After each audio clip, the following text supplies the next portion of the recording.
Oke, bagaimana caranya kalau kita pengen terbebas dari utang dan riba? Ya, setiap orang itu kan pasti punya namanya impian.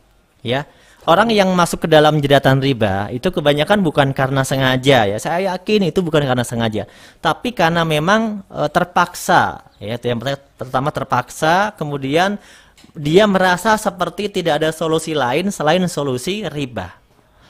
Nah, ini yang sering terjadi. Dia pengen punya kendaraan pribadi, ya, karena gajinya pas-pasan, dia mungkin bisa punya kendaraan tapi harus nyicil. Ya, dia harus ambil riba. Kemudian pengen punya rumah, ya, kalau dia harus ngumpulin dulu uangnya, nggak akan punya rumah. Makanya dia ambil cicilan. Dan cicilannya ternyata riba gitu ya. Kemudian mungkin dia punya impian-impian yang lain. Ada resepsi pernikahan, kuliah untuk anaknya mungkin ya. Kemudian banyak orang juga punya cita-cita pengen umroh, pengen haji dan sebagainya. Nah, sebagian dari impian-impian ini kebanyakan ditempuh dengan cara riba. Ya, kalau misalnya tidak riba, alhamdulillah kawan-kawan. Yang nggak melakukan riba berarti alhamdulillah Anda luar biasa ya. Berarti Anda insya Allah berkah kehidupannya. Nah, bagaimana kalau yang masih melakukan dengan riba? Maka kita butuh solusi. Solusinya adalah ya segera kita terbebas dari riba tersebut. Maka kita harus punya penghasilan yang bisa menyelesaikan keinginan kita tadi tanpa harus melalui riba atau bisa menuntaskan riba tersebut ya, supaya kita tidak terus-terusan di dalam situasi riba. Karena riba ini yang dosa bukan cuma orang yang ngutangin ya, tapi yang dosa itu tiga. Yang pertama adalah orang yang ngutangin ya, yang membuat sistem utang itu loh. Utang riba itu pakai bunga berbunga ya, dia itu berdosa. Terus yang kedua, orang yang utang, yang utangnya, yang ikut ambil cicilannya, dia juga berdosa. Yang ketiga adalah orang-orang yang menjadi saksi, ya, pencatat dalam hal riba ini, mereka juga berdosa juga. Maka dari itu banyak orang yang hijrah, yang awalnya dia bekerja di dunia riba, dia mencari solusi, mencari cara gimana caranya agar dia bisa tidak ada di lingkungan riba lagi. Nah, alhamdulillah sekarang juga di negara kita sudah banyak sistem yang syariah ya. Jadi teman-teman juga bisa memanfaatkan sistem yang syariah supaya ya ini untuk menghindari yang namanya riba. Namun saya tidak akan membahas ke sistem yang ada di sana. Intinya bagaimana caranya kita dapat solusi dari impian-impian yang sudah kita inginkan ini teman-teman. Maka kebanyakan orang karena dia pengen memiliki sesuatu, dia harus bekerja keras ya, kemudian dia gunakan untuk kebutuhan dia sehari-hari, kemudian dia tabung harapannya untuk mewujudkan impiannya. Dia tabung buat beli handphone, dia tabung buat beli laptop, dia tabung buat beli kulkas, dia tabung buat beli TV, dia tabung buat beli motor, dia tabung buat beli mobil, dia tabung buat beli rumah. Ini kebanyakan paradigmanya begitu. Tapi banyak juga yang membuktikan bahwa nggak mungkin kita bisa nabung untuk beli semua itu. Kenapa? Pertanyaannya, tabungannya berapa? Ya, berapa besar tabungan kita per bulan untuk bisa dapatkan impian kita dan berapa lama dapatnya? Misalnya nih kita nabung bulan ini, apakah bulan depan kita sudah bisa beli? Atau mungkin kita nabung bulan ini, apakah tahun depan kita sudah bisa beli rumah seharga 1 miliar misalnya? Atau mungkin bulan ini kita nabung, bulan depan kita sudah bisa beli Pajero senilai 500 juta. Nah, banyak orang yang sudah membuktikan bahwa itu seperti hal yang tidak mungkin, seperti tidak mungkin. Kenapa? Karena penghasilannya belum cukup. Nabungnya cuma 1 juta. Kali setahun 12 juta. Kali 50 tahun nabung 600 juta. 600 juta tapi selama 50 tahun. Ya berarti lama, betul nggak? Kalau umur kita sekarang 30 ditambah 50 tahun berarti di umur 80 tahun kita punya duit 600 juta buat beli Pajero. Nah, ini kan tidak rasional ya, di dalam ikhtiar ini tidak rasional. Kita nggak mungkin bisa nabung sampai 50 tahun kawan-kawan. Maka akhirnya banyak orang mempercepat dengan cara nyicil riba karena DP-nya murah, betul nggak? Nah, ini adalah jebakan paradigma umum yang sering terjadi dalam kehidupan kita. Ya kalau kita mau impian kita tercapai dengan cepat, sebenarnya caranya gampang, cari pekerjaan yang gajinya besar, yang mau menggaji kita dengan besar. Misalnya gajinya 20 juta, 30 juta, 40 juta, 50 juta, dan seterusnya. Tapi kan tidak semua orang bisa punya kesempatan di posisi itu, betul nggak? Nah, maka gimana solusinya? Ya solusinya ya harus cari penghasilan tambahan. Ya, kalau dia tidak bisa ganti pekerjaan yang gajinya lebih besar, berarti dia harus cari penghasilan tambahan, pekerjaan nomor 2, pekerjaan nomor 3 begitu ya, yang gajinya mungkin ada tambahan lagi buat kehidupan dia. Nah, ini teman-teman, yang di bidang ikhtiar banyak yang kita lakukan. Nah, tapi rata-rata finishnya tidak mencapai. Setelah dia 5 tahun, 10 tahun berjuang, bahkan 20 tahun berjuang, impiannya tidak kunjung tercapai. Ini disebut paradigma umum, di mana kita hanya berputar, dan berputar, tapi nggak nyampe-nyampe, kawan-kawan. Kenapa nggak nyampe? Ya, bayangkan saja, kita hari ini kerja, bulan depan gajian. Tanggal 1 misalnya gajian, tanggal 5 itu udah habis duitnya. Terus kita kerja lagi, bulan depan gajian lagi, tanggal 5-nya udah habis lagi.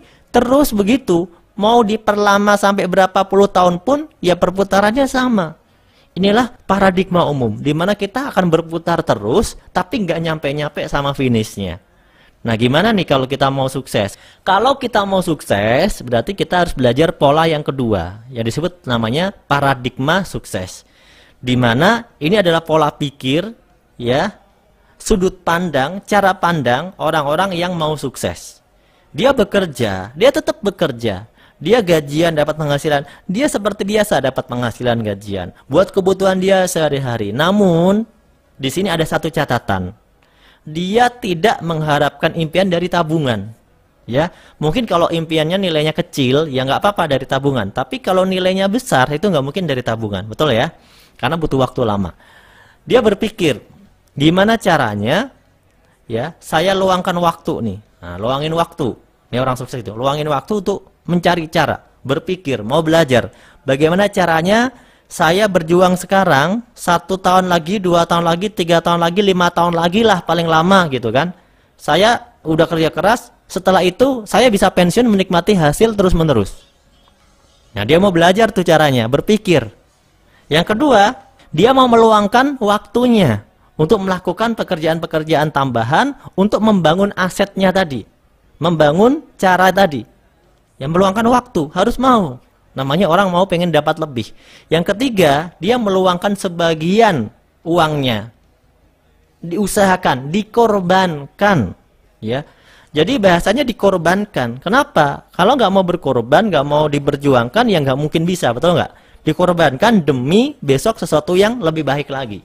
Nah, ini yang dilakukan oleh orang-orang yang sukses. Apa yang dia lakukan? Dia membangun yang namanya aset. Membangun sebuah mesin uang. Bentuknya macam-macam.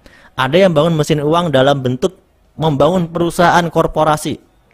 Ya, ini modalnya sangat besar ya. Resikonya besar.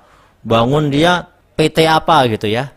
Kemudian gedungnya tingkat berapa, karyawannya ada berapa, alatnya lengkap. Pokoknya biayanya mahal, modalnya triliunan. Ada direksi, ada manajemen, dia susun. Sudah ada sistem di sana. Dia ngurus legalitas segala macam, ya. Ini banyak orang bisa sukses dengan dia punya perusahaan bersistem. Banyak ya para konglomerasi di Indonesia. Banyaklah, saya tidak perlu sebutkan satu persatu. Mereka itu kaya, ya, di Indonesia sangat-sangat kaya. Keturunannya semuanya menikmati kekayaan, anak-anaknya menikmati kekayaan. Itu tidak bisa dipungkiri. Kenapa? Karena dia punya aset dalam bentuk korporasi, perusahaan yang sudah bersistem. Ini modalnya besar, triliunan, puluhan triliun, ratusan triliun. Nah, ada orang-orang yang membangun aset dengan cara yang lebih simpel daripada yang pertama. Dia membeli franchise yang udah jadi, instan. Dia membeli franchise. Misalnya dia beli franchise rumah makan, gitu ya. Dia beli franchise rumah makan, meskipun dia sendiri tidak pintar masak. Tapi dia tahu franchise ini sudah terkenal dan buka 24 jam, kemudian laku dan dia yakin bisa beri keuntungan. Dia beli franchise misalnya, ini contoh, saya cuma taunya McD, KFC gitu. Kemudian atau mungkin franchise yang lain. Atau mungkin franchise toko kelontong ya. Franchise toko kelontong itu kayak Indomaret, Alfamart ya. Atau mungkin membeli franchise dalam bentuk kerjasama dengan Pertamina, mungkin semacam pom bensin dan sebagainya. Nah, orang-orang ini punya penghasilan, meskipun dia nggak kerja, dia tetap dapat penghasilan dari aset yang sudah dia beli atau yang sudah dia bangun tadi, ya. Tapi modalnya ya miliaran, betul nggak? Nggak mungkin modalnya itu murah. Ada orang-orang yang punya aset itu dalam bentuk properti, bangunan. Misalnya dia punya hotel, dia punya perumahan, dia punya apartemen, dia sewain, dia kontrakin, ya, atau kos-kosan atau kontrakan, itu paling kecilnya ya. Itu meskipun dia tidak bekerja berangkat pagi pulang petang selama sebulan gitu kan, dia per bulan sudah dapat keuntungan. Misalnya yang kecil saja, kita bicara kontrakan atau kos-kosan. Kos-kosan yang harganya murah lah, 1 juta lah standar ya, di kota 1 juta misalnya. Ya kalau yang agak jelek mungkin 500.000. Tapi kalau yang minimal sudah ada AC-nya paling 1 juta gitu ya. 1 juta dia punya 10 kamar. Sebulan dia itu punya penghasilan 10 juta loh teman-teman. Padahal tiap hari dia itu nggak berangkat pagi, nggak pulang petang. Mungkin dia diam aja di rumah tiap hari dapat 10 juta. Enak nggak? Sedangkan kita yang berangkat pagi pulang malam dapatnya gaji 1,5, gaji 2 juta, atau gaji 3 juta. Padahal berangkat pagi pulang malam setiap hari. Betul nggak? Nah, ini satu contoh perbedaan. Ini orang yang punya aset, mesin uang dengan sistem, sama orang yang cuma ngandalin fisik. Nah, inilah perbedaannya. Dua-duanya ini nggak ada yang salah. Dua-duanya nggak ada yang salah. Kan ini judulnya kita belajar, ya. Anda ngelakuin pekerjaan itu boleh, saya juga ngelakuin pekerjaan itu, harian apa gitu ya. Tapi maksudnya orang-orang yang sukses itu selalu mau meluangkan waktu untuk menyiapkan masa depan dia. Menyiapkan masa depan yang lebih baik untuk keturunannya. Atau untuk masa depannya. Atau untuk cita-citanya tadi. Maka dia membangun aset kan kawan. Tapi tadi semuanya problemnya modalnya kan besar, betul nggak? Bagaimana caranya kalau pakai modal yang kecil? Nah, inilah PR sebenarnya yang harus kita ketahui bersama. Kalau kita mau dengan modal yang kecil, ya berarti harus ada sesuatu yang besar, yang lain. Kalau duitnya udah kecil, yang gede harus apanya? Yang gede harus keinginannya, yang gede harus semangatnya. Betul nggak? Jangan udah modal kecil, nggak ada modal, nggak punya modal, impian nggak punya, semangat nggak punya, tapi sekedar kalimat pengen sukses. Ya, betul nggak? Nah itu kebanyakan begitu. Ini adalah peluang bagi orang-orang yang mau sukses. Yaitu mereka orang-orang yang mau berjuang, orang-orang yang punya keinginan, tapi mungkin punya keterbatasan. Karena dia modalnya mungkin terbatas, kemampuannya terbatas. Tapi bisa nggak Pak sukses? Bisa. Kalau Anda mengerjakan satu aset bisnis yang disebut dengan penjualan langsung. Nah, di dalam bisnis penjualan langsung, Anda akan belajar dari nol. Bahkan Anda ketika mengaku tidak punya pengalaman, ini kesempatan yang bagus buat Anda.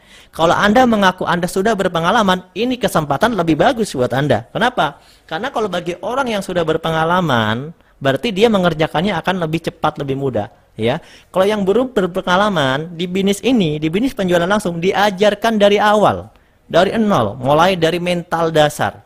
Ya, mulai dari Anda memulai dari hal yang terkecil. Tapi asiknya, modalnya kecil, nggak ada resikonya, ya. Potensi kalau dikerjain besar banget. Penghasilannya potensinya eksponensial. Yang awalnya penghasilan 3 juta, bulan depannya bisa 30 juta. Yang awalnya 30 juta bisa jadi 300 juta. Hanya dalam beberapa waktu saja. Nah, inilah eksponensial. Nah, ini adalah potensi dari bisnis penjualan langsung. Nah, teman-teman begitu ya. Nah, jadi di sini kita dapat satu kesimpulan. Jadi kalau kita pengen sukses di bidang bisnis, pastikan kita membangun yang namanya bisnis yang bersifat aset, yang bisa menjadi mesin uang. Nah, macam-macam ya. Cuma kita hari ini lagi membahas gimana kalau dengan modal yang terkecil, tapi bisa juga berkembang menjadi yang besar ya. Setelah kita sukses di bisnis penjualan langsung, kita bisa kembangkan menjadi aset yang besar. Kita bisa bangun banyak properti, kita bisa bangun banyak kontrakan, kita bisa beli apartemen, betul nggak? Itu bisa jadi duit lagi. Nah, tapi kita mulai dari yang terkecil ini teman-teman, dan nggak butuh waktu lama, itu yang terpenting. Kalau kita membangun ini butuh waktu 10 tahun, ya sama dong sama bisnis yang lain, betul nggak? Tapi kalau hanya hitungan bulan, 1 tahun, paling lama 2 tahun, menurut Anda bagaimana? Anda punya semuanya dalam 1-2 tahun. Itu apakah itu menarik? Nah, inilah bisnis penjualan langsung. Nah, hari ini kita akan belajar ya, bekerja sama dengan sebuah perusahaan yang luar biasa, yaitu namanya PT Bandung Eko Sinergi Teknologi atau PT BES.